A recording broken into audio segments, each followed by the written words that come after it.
একটা বাজার আছে নাম জুল মাজাজ। কি নাম বাজারটা? এই জুল মাজাজ বাজারে রাসূল সাল্লাল্লাহু আলাইহি সাল্লাম উম্মতকে দাওয়াত দিতেছে, কুলু লা ইলাহা ইল্লাল্লাহ তুফলিহু, তোমরা বলো আল্লাহ ছাড়া কোনো ইলাহ নাই, তোমরা সফল কাম হয়ে যাবা। আবু লাহাব পিছনে পিছনে আইসা সবাইরে ডাক দিয়ে বলতেছে, ইয়া আইয়ুহান নাস লা তুতিউহু, ও মানুষ তোমরা তার অনুসরণ করবা না। এগুলা বলতে বলতে পিছন থেকে আইসা নবীজিরে পাথর মারছে, পাথরের আঘাতে নবীর পা থেকে রক্ত ঝরছে। নবীজি চুপে চুপে হাজিদের তাবুতে যাইতেন, যায়া তাওহীদের দাওয়াত দিতেন। আবু লাহাব পিছনে পিছনে যাইতো, যাওয়ার পর হাজিদেরকে বলতো, ইয়া আইয়ুহান নাস লা তুতিউহু ফাইন্নাহু সাবিউন কাযযাব। নাউযুবিল্লাহ। ও লোক সকল, তোমরা হজ করতে আসছো, এই লোকটার কথায় তোমরা কান দিবা না, সে হলো ধর্ম ত্যাগী মিথ্যাবাদী, তার কথায় তোমরা কান দিবা না। নাউযুবিল্লাহ। নবীজিরে বললো সে ধর্ম ত্যাগী, সে মিথ্যাবাদী, তার কথায় কান দিবা না, তোমরা তার অনুসরণ করবা না। এগুলা হাজিদেরকে আবু লাহাব বুঝাইত। এগুলা সব নবুয়ত প্রকাশের পরের অবস্থা। নবুয়ত প্রকাশের আগে সম্পর্ক অত্যন্ত ভালো, প্রকাশের পরে সম্পর্ক হয়ে গেল খারাপ। এই গেল তাব্বাত ইয়াদা আবি লাহাব ওয়া তাব, সে নিজেও ধ্বংস। পরের আয়াতে আমরা যাই, মা আগনা আনহু মালুহু ওয়া মা কাসাব, তার ধন সম্পদ তার কোনো কাজে আসে নাই, উপকারে আসে নাই।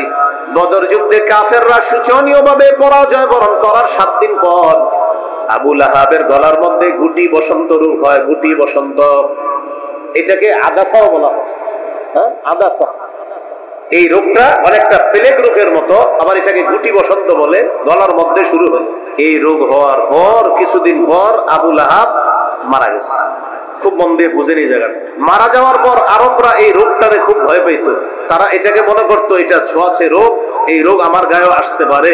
আবু লাহাবের সন্তানরা আবু লাহাবকে ছেড়ে পালিয়ে গেল, যেটা করোনা ভাইরাসের সময় আমরা দেখেছি। কোটিপতি বাবাকে হুজুরদের সামনে রেখে সন্তান পালায় গেছে। করোনার সময় সন্তান বাপ রেখে পালাইছে। এই যে দেখেন, আবু লাহাবের ছেলেরা বাবার লাশ রাইখা দূরে চলে গেছে। 3 দিন পর্যন্ত লাশ কেউ ধরে না, পচা গন্ধ ছুটার পর এরপর সন্তানরা আসছে। একজনের সহায়তায় এই লাশ নিয়ে গেছে মক্কার একটা উঁচু ভূমিতে। সেখানে নিয়ে যাওয়ার পর গর্ত করছে, গর্ত করে তাও হাত দিয়ে গর্তের মধ্যে ফালায় নাই, লাঠি দিয়ে ধাক্কায়া লাশটা কবরের মধ্যে ফালায়া দিছে। জালেমদের পরিণতি এমনই হয়। এই হলো আবু লাহাবের মৃত্যুর করুণ পরিণতি। এই জন্য আল্লাহ বললেন, মা আগনা আনহু মালুহু ওয়া মা কাসাব, আবু লাহাব যা কামাই করছে, আবু লাহাবের ধন সম্পদ তার কোনো কাজে আসলো না। মরার পর তার সম্পদ, তার সন্তান তার কোনো কাজে আসে নাই। আল্লাহ তাআলা বলেন, সায়াসলা নারুন যাতা লাহাব, সে চিরেই প্রবেশ করবে এমন আগুনে, যাতা লাহাব, অগ্নিস্ফুলিঙ্গ লেলিহান অগ্নিশিখা যুক্ত আগুনে সে প্রবেশ করবে।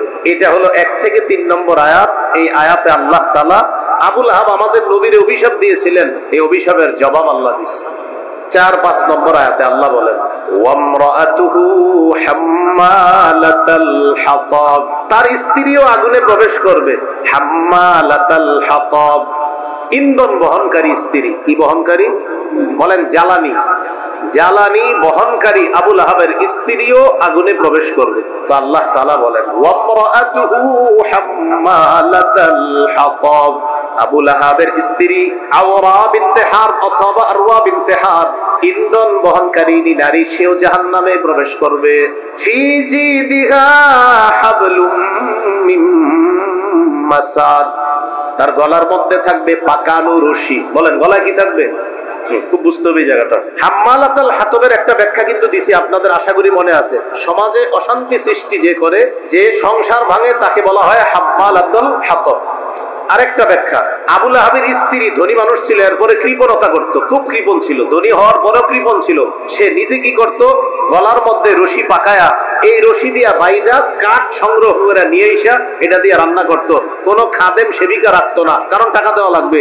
এই জন্য সে নিজেই কিপটামি আর কৃপণতা করে এগুলা নিজে বহন করে নিয়ে আসতো। তো বহন করার আরবি হলো হাম্মালা, আর আল হাতবের বাংলা হলো কাঠ। তাহলে হাম্মালাতুল হাতবের আরেকটা বাংলা কাঠ বহনকারিনী, কাষ্ঠ বহনকারিনী।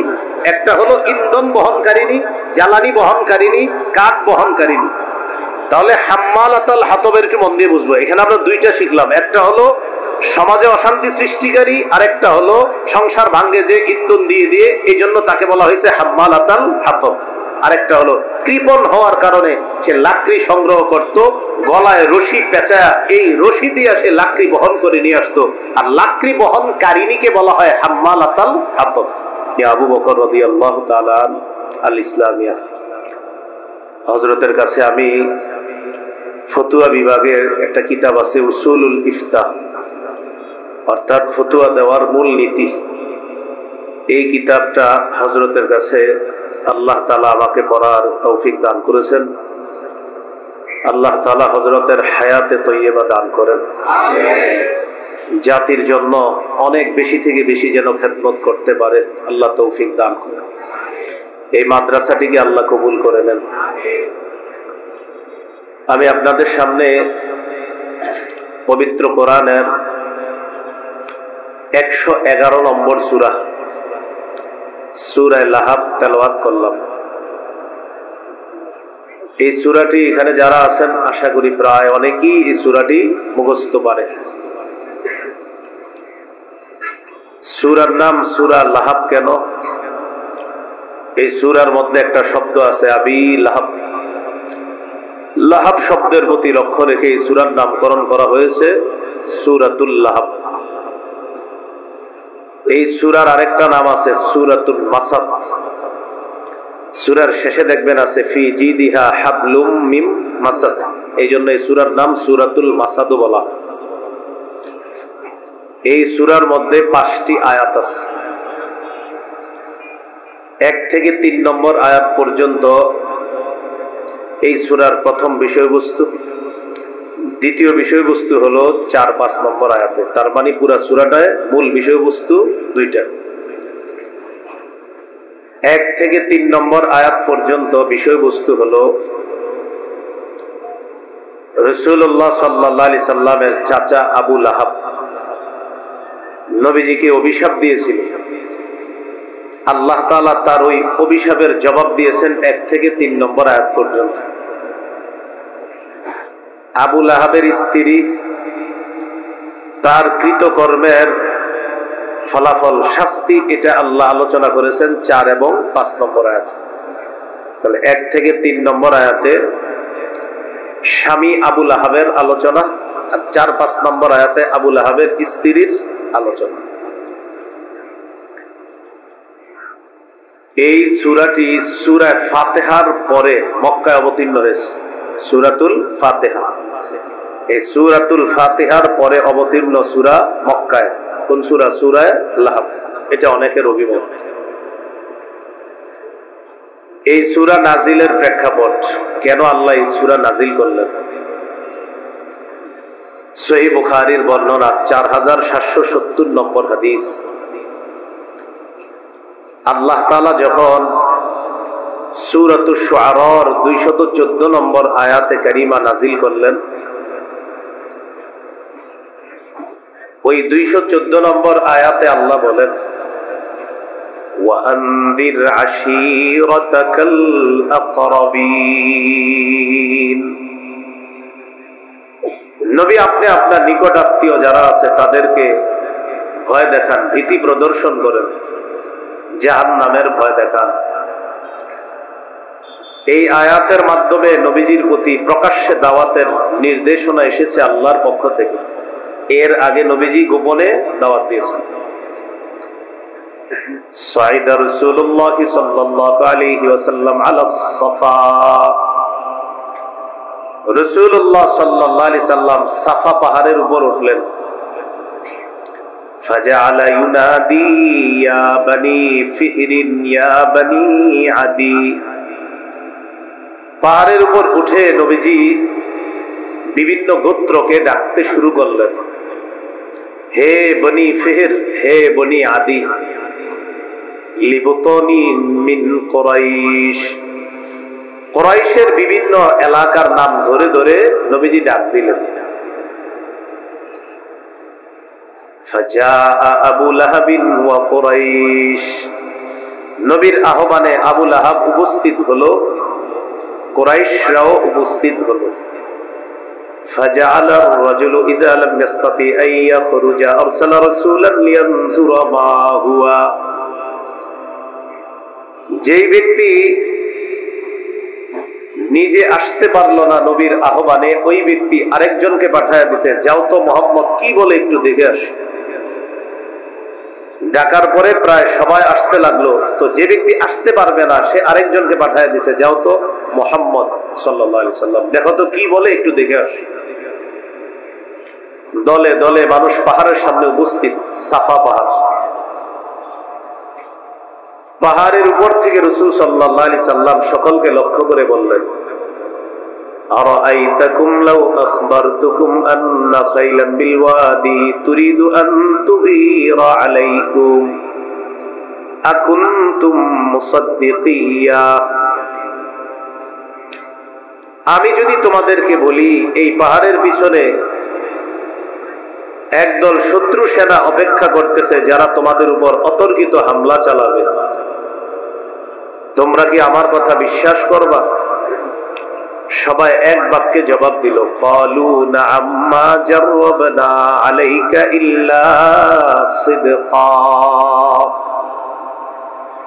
সবাই এক বাক্যে জবাব দিল, অবশ্যই তোমার কথা বিশ্বাস করব, আমরা যাচাই বাছাই করে দেখেছি তুমি জীবনে সত্য ছাড়া কখনো মিথ্যা কথা বলো না, তোমার জীবনে যা বলো তুমি সত্যই বলো, আজকেও তুমি সত্যই বলবা, মিথ্যা কথা তোমার দ্বারা আশাই করা যায় না। কাফেররা বলল। তখন রাসূলুল্লাহ সাল্লাল্লাহু আলাইহি সাল্লাম বললেন, তাহলে শোনো, ফাইন্নী নাযীরুল লাকুম বাইনা ইয়াদাই আযাবিন শাদীদ। আমি তোমাদেরকে যন্ত্রণাদায়ক আযাবের ভয় দেখাচ্ছি, কঠিন আযাবের ভয় তোমাদেরকে দেখাইতেছি। আল্লাহকে এক আল্লাহ মানো, যদি না মানো তাহলে কঠিন আযাবের ভয় তোমাদেরকে দেখাইতেছি, কঠিন আযাব তোমাদের জন্য অপেক্ষা করছে। এটা হলো বুখারীর বর্ণনা। অন্য বর্ণনা এসেছে দালাইলুন নবুওয়াতেও এসেছে, নবীজি বললেন, ইয়া মা'শারা কুরাইশ আনকিদু আনফুসাকুম মিনান নার। হে কুরাইশ সম্প্রদায়, তোমরা নিজেদেরকে আগুন থেকে রক্ষা করো। ইয়া মা'শারা বনি হাশিম, হে বনু হাশিম সম্প্রদায়, আনকিদু আনফুসাকুম মিনান নার, তোমরা নিজেদেরকে আগুন থেকে রক্ষা করো। ইয়া মা'শারা বনি আব্দুল মুত্তালিব, ও বনু আব্দুল মুত্তালিব সম্প্রদায়, আনকিযু আনফুসাকুম মিনান নার, তোমরা নিজেদেরকে আগুন থেকে রক্ষা করো। ইয়া মা'শারা বনি আব্দি মানাফ, ইয়া মা'শারা বনি কাব ইবনে লুআই, আনকিযু আনফুসাকুম মিনান নার, ও বনু আব্দি মানাফ, ও বনু কাব ইবনে লুআই সম্প্রদায়, তোমরা নিজেদেরকে আগুন থেকে রক্ষা করো। এবার নবী তার প্রিয় চাচা আব্বাস রাদিয়াল্লাহু তাআলা আনহু নাম ধরে বললেন, ইয়া আব্বাস ইবনে আব্দুল মুত্তালিব, ও আব্দুল মুত্তালিবের সন্তান আব্বাস, আনকিজ নাফসাকা মিনান নার, চাচা আপনি নিজেকে আগুন থেকে রক্ষা করেন। লা আমলিকু লাকা মিনাল্লাহি শাইআ, আমি কিন্তু আল্লাহর কাছে আপনাকে কোনো উপকার করতে পারবো না যদি নিজে নিজেকে আগুন থেকে না বাঁচান। আল্লাহর উপরে ঈমান যদি না আনেন আমি কোনো উপকারে আসবো না। চাচাকে বললেন। এবার নিজের মেয়ে ফাতেমাকে বললেন, ইয়া ফাতিমা বিনতে মুহাম্মাদিন সাল্লাল্লাহু আলাইহি ওয়াসাল্লাম, ও মুহাম্মদের সন্তান ফাতেমা, আনকিজি নাফসাকি মিনান নার, ফাতেমা তোমার বাবা মুহাম্মদ, ঠিক আছে তুমি আমার সন্তান ফাতেমা, নিজেকে আগুন থেকে বাঁচাও। লা আমলিকু লাকি মিনাল্লাহি শাইআ, আমি কিন্তু কোনো কাজে আসবো না তোমার, যদি তুমি নিজেকে সংশোধন করে না যাও আমি কিন্তু কাজে আসবো। নবীজি সতর্ক বার্তা দিয়ে দিলেন নিকট আত্মীয়দের। আবু লাহাব দাঁড়ায় গেছে, মেজাজ খারাপ হয়ে গেছে। فقال أبو لهب تبا لك سائر اليوم ألهذا جمعتنا। আবু লাহাব দাঁড়িয়ে বলল, মুহাম্মদ তোমার পুরাটা দিন ধ্বংস হোক, তুমি কি এই কারণে আমাদেরকে একত্রিত করেছো? বলি নাউজুবিল্লাহ। এই যে বলছে তোমার পুরাটা দিন ধ্বংস হোক, তাব্বান লাকা, আল্লাহ ঠিক তার ভাষায় কোরআনের সূরা নাজিল করে দিলেন, আমার নবী ধ্বংস হবে না। তাব্বাত ইয়াদা আবি লাহাবি ওয়া তাব, আল্লাহ তাআলা জানায়া দিলেন আবু লাহাবের দুই হাত ধ্বংস, সে নিজেও ধ্বংস, ডাবল ধ্বংস। আমার নবীকে সে বলছে তাব্বা, আল্লাহ তার ভাষায় বলে দিলেন তাব্বাত ইয়াদা আবি লাহাব, আবু লাহাবের দুই হাত ধ্বংস। হাত দ্বারা উদ্দেশ্য ব্যক্তি আবু লাহাব, আরবরা অঙ্গ দ্বারা পুরা মানুষটাকে উদ্দেশ্য নিত। এই জন্য আল্লাহ তাআলা প্রথমে অঙ্গের কথা বলে বললেন তাব্বা, তুই নিজেও ধ্বংস, তোর দুই হাত ধ্বংস, তুইও ধ্বংস। তো আল্লাহ তাআলা আয়াত নাজিল করে দিলেন, সূরা নাজিল করে দিলেন, তাব্বাত ইয়াদা আবি লাহাবি ওয়া তাব। তাব্বাত এটার অর্থ হলো খবা, খাসিরা, হালাকা, ধ্বংস হওয়া। মূল হলো তাবাব। আল্লাহ পবিত্র কোরআনে বলেছেন ওয়া মা কাইদু ফিরআউনা ইল্লা ফি তাবাব, ফিরআউনের চক্রান্ত ধ্বংস, নস্যাৎ। তো তাবাব অর্থ ধ্বংস। এই তাব্বাত মানে ধ্বংস হোক আবু লাহাবের দুই হাত, ওয়াতাব সে নিজেও ধ্বংস হোক। আবু লাহাবের পরিচয়, আবু লাহাব হলো আব্দুল মুত্তালিবের 10 পুত্রের এক পুত্র। নবীজির দাদা আব্দুল মুত্তালিব, তার 10 জন পুত্র, এই 10 জন পুত্রের একজন পুত্রের নাম হলো আবু লাহাব। লাহাব মানে হলো লেলিহান, লালিমা যুক্ত, অগ্নি বর্ণ। আবু লাহাব দেখতে ছিল সুন্দর, লাল টকটক, এই জন্য তার নাম আবু লাহাব। অগ্নিস্ফুলিঙ্গের বাবা। তার মূল নাম হলো আব্দুল উজ্জা। আবু লাহাবের মূল নাম কি? আব্দুল উজ্জা, মানে উজ্জা দেবীর গোলাম। আল্লাহ তাআলা তার মূল নাম না বলে কেন আবু লাহাব বললেন, খুব মন দিয়ে বুঝবেন। তার মূল নামের মধ্যে শিরিক আছে। বলেন মূল নামে কি আছে? এই জন্য শিরিক তাওহীদের বিপরীতে, তাই আল্লাহ ওই শিরকি নামটা এখানে না বলে আল্লাহ আবু লাহাব বলেছে। কারণ আব্দুল উজ্জা এটা হলো তাওহীদের বিপরীত বাক্য, এই জন্য আল্লাহ ওই তাওহীদের বিপরীত বাক্যটা কোরআনে না বলে তার লকব আবু লাহাব, অগ্নিস্ফুলিঙ্গের পিতা, এটা আল্লাহ বলেছে। নবীজির চাচাদেরকে আমরা 3 ভাগে ভাগ করতে পারি, শিখে নিব সবাই। কয় ভাগে? 1 নাম্বার, নবীর চাচাদের মধ্যে কিছু চাচা এমন যারা নবীরে বিশ্বাস করেছে, নবীর পক্ষ হয়ে লড়াই করেছে এবং ঈমানের উপর তাদের মৃত্যু হয়েছে, যেমন হযরত হামজা, হযরত আব্বাস রাদিয়াল্লাহু আনহুমা। 2, নবীর চাচাদের মধ্যে কিছু চাচা যারা নবীরে সহযোগিতা করেছে কিন্তু তাওহীদের উপর তারা ছিল না, মৃত্যু হয়েছে তাদের শিরিকের উপরেই, যেমন খাজা আবু তালেব। নবীজিরে খুব সহযোগিতা করছে কিন্তু ঈমান নিয়ে মৃত্যুবরণ করতে পারে নাই। 3 নাম্বার, নবীর চাচাদের মধ্যে কিছু চাচা নবুয়ত প্রকাশ পাওয়ার পর থেকে মৃত্যু অবধি নবীর শত্রুতা করেছে, যেমন আবু লাহাব। তাহলে চাচাদেরকে 3 ভাগে ভাগ করলাম। 1, নবীর কথা বিশ্বাস করেছে, ঈমান এনেছে, এই অবস্থায় মৃত্যুবরণ করেছে, হামজা, আব্বাস রাদিয়াল্লাহু আনহুমা। 2, নবীজিরে যথেষ্ট সহযোগিতা করেছে, আদর আপ্যায়ন যত্ন করেছে কিন্তু ঈমান আনে নাই, শিরকের উপর মৃত্যু হয়েছে, যেমন আবু তালেব। 3, নবুয়তের প্রকাশের পর থেকে মরণ পর্যন্ত নবীর শত্রুতা করেছে এবং ওই অবস্থায় মৃত্যু হয়েছে, যেমন আবু লাহাব। আবু লাহাবের পরিচয় বলতেছিলাম। রাসূল সাল্লাল্লাহু আলাইহি সাল্লামের নবুয়তের প্রকাশের আগ পর্যন্ত আবু লাহাবের সাথে নবীজির সম্পর্ক খুব সুন্দর ছিল। নবী জন্মের পরে আবু লাহাব খুশি হয়ে নিজে মানুষের কাছে গিয়ে সংবাদ দিছে, আমার ভাই আব্দুল্লাহর একটা ছেলে হয়েছে, তার বংশ রক্ষা হবে। এইভাবে খুশিতে সবাইরে সংবাদ দিছে। কি করছে? সবাইকে সংবাদ দিচ্ছে। এখানে বেদাতীদের একটা আকীদা আছে, এটা আবার আপনারা মুখস্থ রাখবেন। বেদাতীরা বলে যে সোমবারে আবুল আহাবের আযাব কমানো হয়, এটা জাল বর্ণনা। বলেন কি বর্ণনা? একদম জাল বর্ণনা। যে আবুল আহাব সোমবার দিন নবীর জন্মে খুশি হয়ে সুয়াইবা দাসীকে আজাদ করে দিয়েছে আর নিজে খুশি হয়ে চারদিকে খবর ছড়ায়া দিছে। তো বেদাতি যারা আছে তারা বলে নবীর জন্মে খুশি হওয়াতে আবুল আহাবকে সোমবারে আজাব কম দেওয়া হয়। টোটাল মিথ্যা কথা, জাল। এটা প্রথম কথা। এ হলো আবুল আহাব নবীজির জন্মে খুশি হয়েছিলেন, সবাইকে সংবাদ দিয়েছে, সুয়াইবা দাসীকে আজাদ করে দিচ্ছে।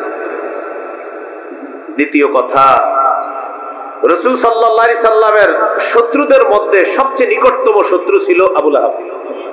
নবীজির শত্রু কিন্তু নিকটতম শত্রু, মানে সবচেয়ে কাছের আত্মীয় কে? আবুল আহাব। তৃতীয় কথা, আবুল আহাবের দুইজন ছেলে ছিল, উতবা, উতাইবা। কি নাম ভাই? উতবা, উতাইবা। এই দুই ছেলের সাথে নবীজি তার দুই মেয়েকে বিয়ে দিয়েছিল, রুকাইয়া, উম্মে কুলসুম রাদিয়াল্লাহু আনহুমা। এই দুইজনকে বিয়ে দিয়েছিল। তাহলে একদিক দিয়ে চাচা, আরেক দিক দিয়ে বেয়াই, খুব আন্তরিক সম্পর্ক ছিল। রাসূলুল্লাহ সাল্লাল্লাহু আলাইহি সাল্লামের নবুয়তের প্রকাশ যখন আল্লাহ ঘটাইলেন, ঘটানোর পর তখন এক নাম্বার আবুল আহাবের যে দুই সন্তান উতবা, উতাইবা, তাদের যে দুই স্ত্রী নবীর কন্যা রুকাইয়া, উম্মে কুলসুম, জোর করে তাদেরকে তালাক দেওয়াইছে। আবুল আহাব জোর করে তালাক দেওয়াইছে। এই নবীজির একটা কষ্ট দিল। দুই নাম্বার, নবীজির একজন পুত্র সন্তান ছিল, নাম আব্দুল্লাহ। কি নাম? নবীজির দ্বিতীয় পুত্র সন্তান নাম আব্দুল্লাহ। তার উপাধি ছিল তাহের বা তাইয়িব।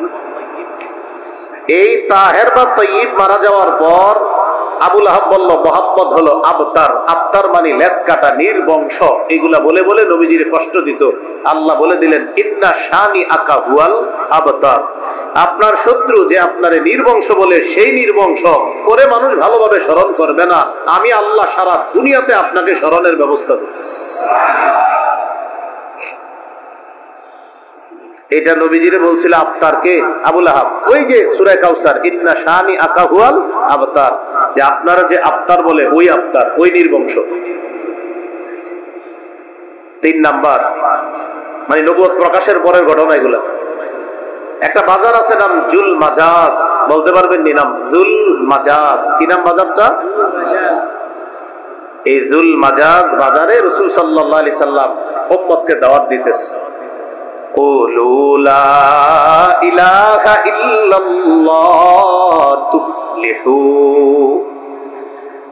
তোমরা বলো আল্লাহ ছাড়া কোনো ইলাহ নাই, তোমরা সফল কাম হয়ে যাবা। আবুল আহাব পিছনে পিছনে আইসা সবাইরে ডাক দিয়ে বলতেছে, ইয়া আইয়ুহান নাস লা তুতিউহু। ও মানুষ, তোমরা তার অনুসরণ করবা না। এগুলা বলতে বলতে পিছন থেকে আইসা নবীজিরে পাথর মারছে। পাথরের আঘাতে নবীর পা থেকে রক্ত ঝরছে। আবুল আহাব।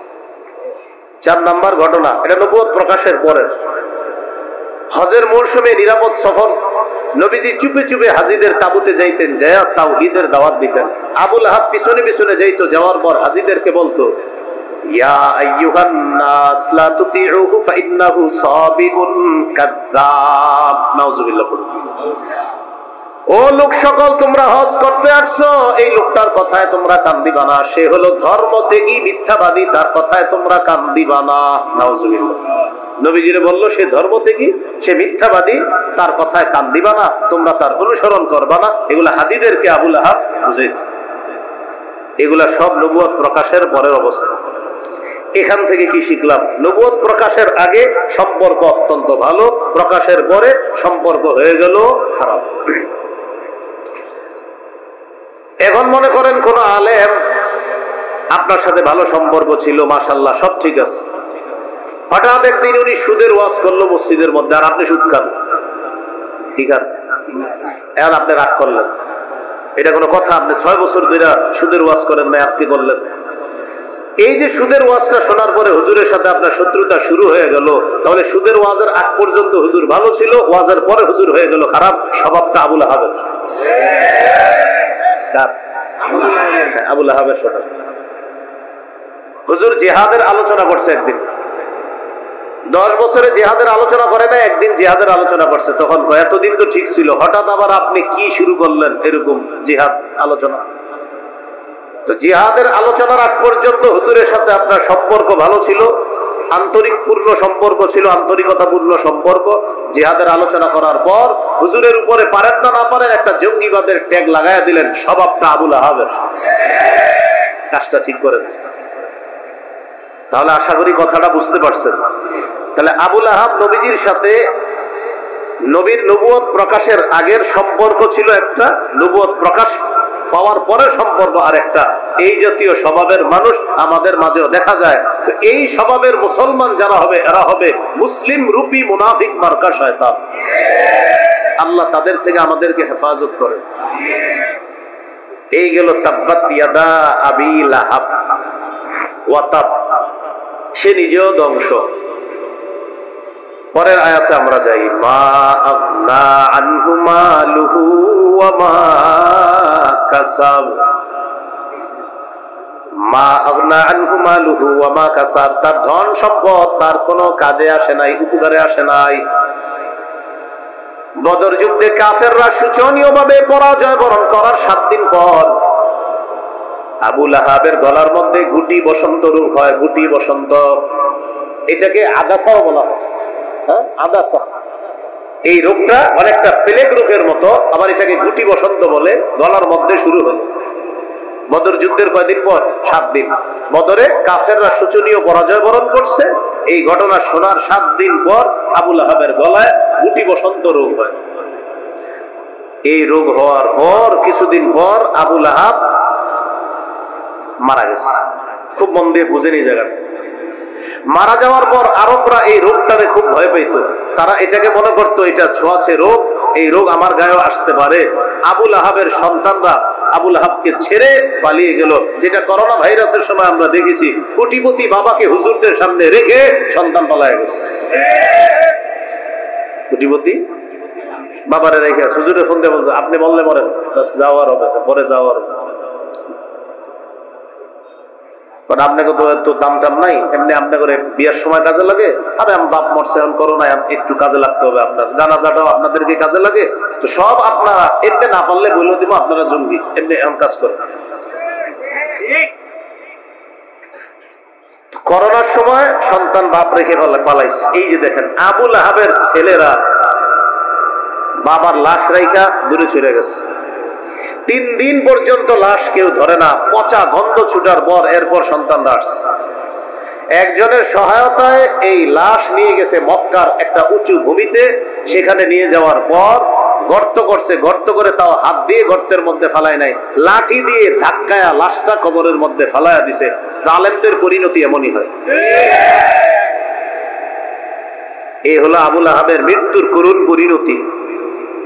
এই জন্য আল্লাহ বললেন, মা আগনা আনহু মালুহু ওয়া মা কাসাব।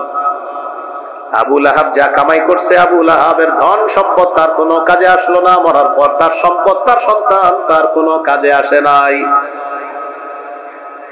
আল্লাহ তাআলা বলেন, সায়াসলা নারান যাতা লাহাব, সে চিরেই প্রবেশ করবে এমন আগুনে, যাতা লাহাব, অগ্নিস্ফুলিঙ্গ লেলিহান অগ্নিশিখা যুক্ত আগুনে সে প্রবেশ করবে।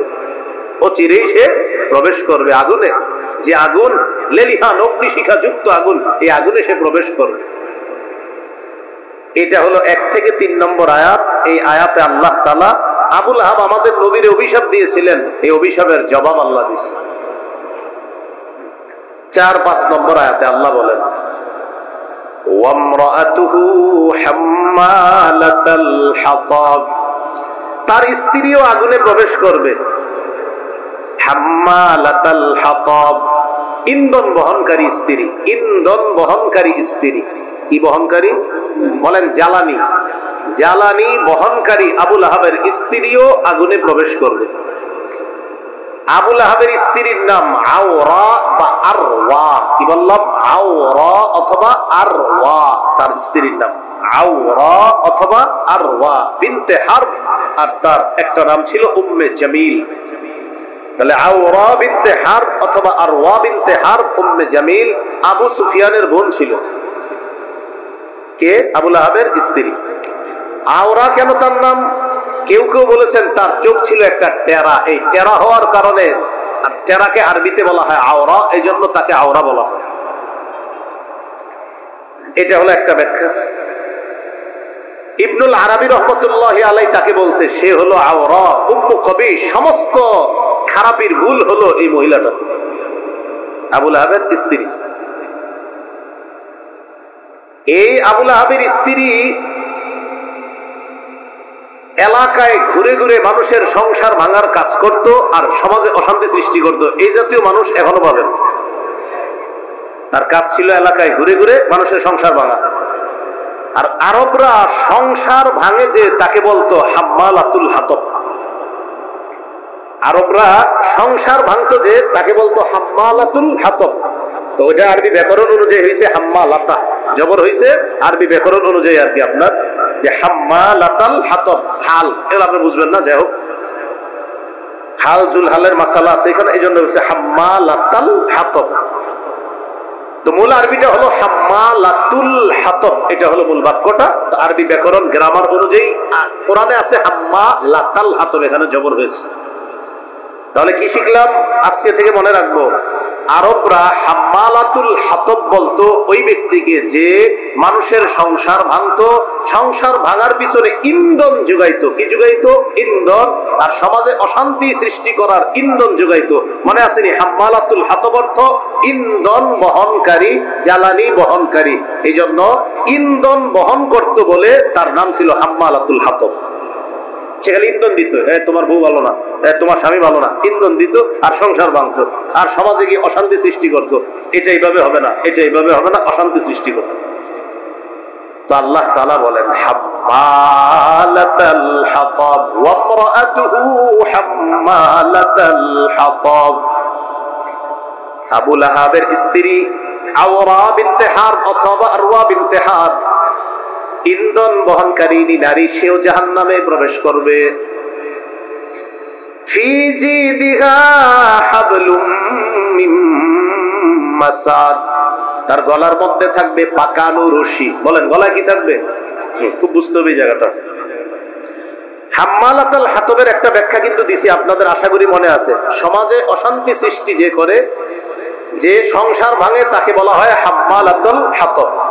আরেকটা ব্যাখ্যা, আবু লাহাবের স্ত্রী ধনী মানুষ ছিল, এরপরে কৃপণতা করত, খুব কৃপণ ছিল, ধনী হওয়ার পরেও কৃপণ ছিল। সে নিজে কি করত? গলার মধ্যে রশি পাকায়া এই রশি দিয়া বাইদা কাঠ সংগ্রহ করে নিয়ে এসে এটা দিয়ে রান্না করত। কোনো খাদেম সেবিকা রাখতো না, কারণ টাকা দেওয়া লাগবে। এই জন্য সে নিজেই কিপটামি আর কৃপণতা করে এগুলা নিজে বহন করে নিয়ে আসতো। তো বহন করার আরবি হলো হাম্মালা, আর আল হাতবের বাংলা হলো কাঠ। তাহলে হাম্মালাতুল হাতবের আরেকটা বাংলা কাঠ বহনকারিনী, কাষ্ঠ বহনকারিনী। একটা হলো ইন্ধন বহনকারিনী, জ্বালানি বহনকারিনী, কাঠ বহনকারিনী। ভাই বাইরের মাইক গুলো বন্ধ করে দেন, বাহিরের গুলো বন্ধ করে দেন, আজান হইতেছে, বাহিরের গুলো বন্ধ করে দেন, বাহিরের গুলো বন্ধ করে, বাস বাস। তো এখানে আজান হবে, হুজুর বলছে এখানে আজান হবে। তাহলে হাম্মালাতুল হাতবের একটু মন দিয়ে বুঝবো। এখানে আমরা দুইটা শিখলাম, একটা হলো সমাজে অশান্তি সৃষ্টিকারী, আর একটা হলো সংসার ভাঙ্গে যে ইন্ধন দিয়ে দিয়ে, এই জন্য তাকে বলা হয়েছে হাম্মালাতুল হাতব। আরেকটা হলো কৃপণ হওয়ার কারণে সে লাকড়ি সংগ্রহ করত, গলায় রশি পেঁচায়া এই রশি দিয়ে সে লাকড়ি বহন করে নিয়ে আসতো। আর লাকড়ি বহনকারিনীকে বলা হয় হাম্মালাতুল হাতব। আরেকটা ব্যাখ্যা, কিয়ামতের ময়দানে ও যখন জাহান্নামে যাবে, তার গলার মধ্যে এরকম পাকানো মোটা দড়ি পেঁচায়া তাকে জাহান্নামে নিক্ষেপ করা হবে। এই জন্য বলছে ফি জিদিহা হাবলুম মিন মাসাদ। নাউজুবিল্লাহ পড়েন। এই হলো হাম্মালাতুল হাতব, ফি জিদিহা হাবলুম মিন মাসাদ। এই সূরা যখন নাজিল হইছে, আবু লাহাবের স্ত্রী আরওয়া বিনতে হারব অথবা আওরা বিনতে হারব অথবা উম্মে জামিল দৌড়ে আসছে, পাথর নিয়ে আসছে। নাউজুবিল্লাহ পড়েন। এই পাথর নিয়ে আসছে নবীজিরে মেরে ফেলবে। নবীজি বসা, আবু বকর সিদ্দিক পাশে দাঁড়ানো। আল্লাহর কি কুদরত, উম্মে জামিল আল্লাহ রাসূলকে দেখতে পায় না। নবীজি বসা, পাশে আবু বকর সিদ্দিক রাদিয়াল্লাহু তাআলা। আবু বকর সিদ্দিককে দেখা যায়, নবীকে সে দেখতে পাচ্ছে না। এটা কোন কোন তাফসীর কারক লিখেছেন।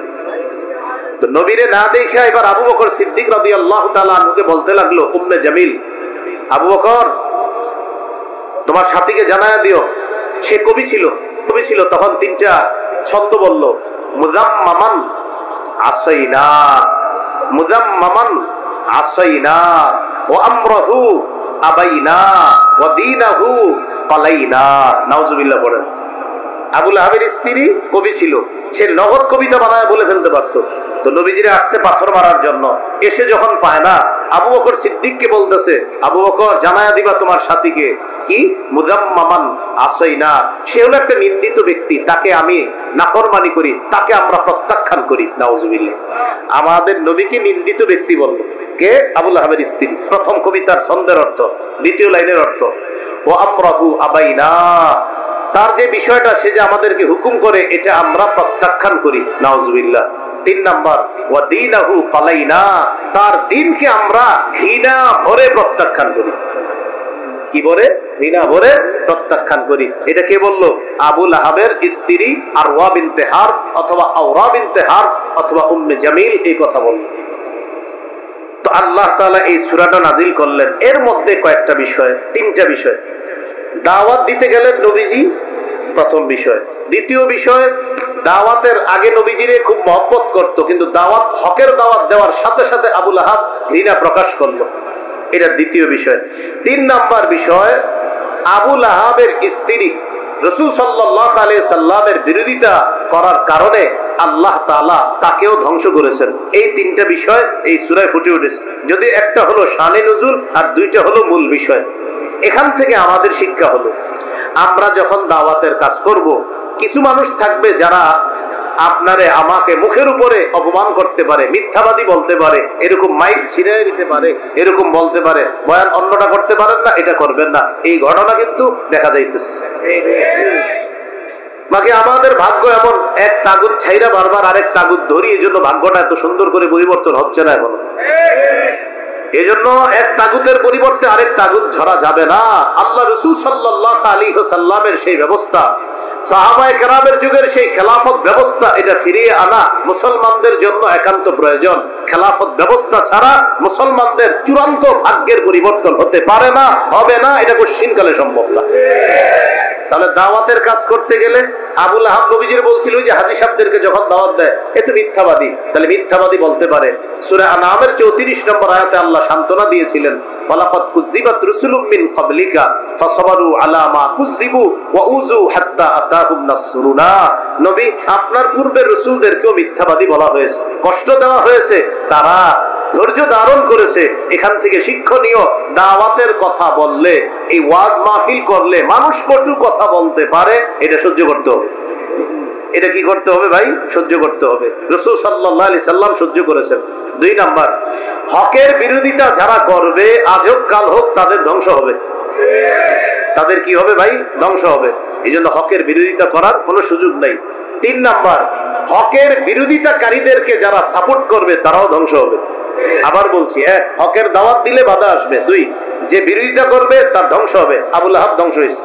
3, ওই বিরোধিতাকারীকে যে সমর্থন করবে সেও ধ্বংস হবে। আবু লাহাবের বিবি তাকে সমর্থন করেছিল, তাই সেও ধ্বংস।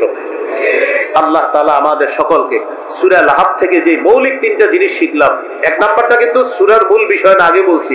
1 নাম্বারটা হলো শানে নুজুল, এই সূরা আল্লাহ কেন নাজিল করছেন।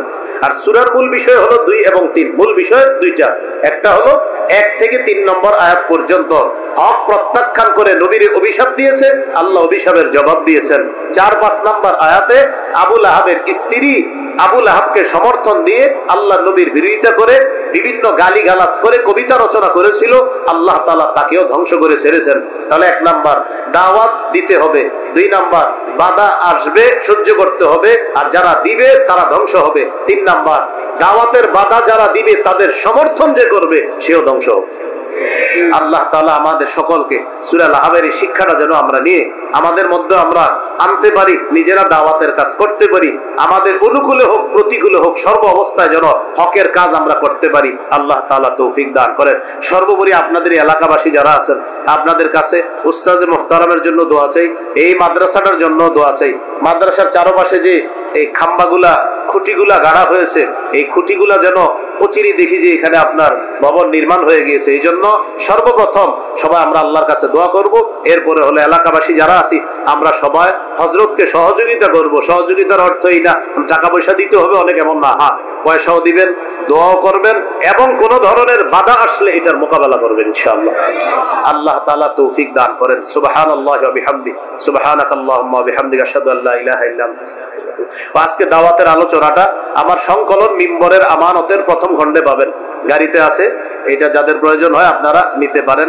1 থেকে 6 খণ্ড কিতাব আছে, ওরা নিয়ে এসেছে বলছে বলার জন্য। প্রথম খণ্ড সন্তানের 64টা অধিকার, দ্বিতীয় খণ্ড শিরিক বেদাত